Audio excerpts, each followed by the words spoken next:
Today I am going to show you in this video how to apply borderline to the selected area in MS Excel. So before going to start the video, if you are not subscribed my channel, please subscribe. So let's start the video. Guys, if you want to apply borderline to the selected area in MS Excel, then I will show you how to do this. You can see I had opened MS Excel file. In this file I have some text. For example, if you want to apply for the selected area borderline, if you want to apply borderline for this selected area, then you need to select this one and press Ctrl Shift F7 key. You can see the border line has been applied for this selected area.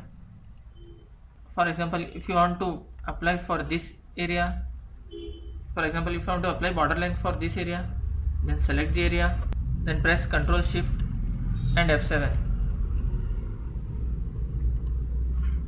You can see the borderline has been applied for this selected area. That's it guys. So in this way you can apply borderline for the selected area with keyboard shortcut key. Thanks for watching. Hope if you like this video, please like, share and don't forget to subscribe.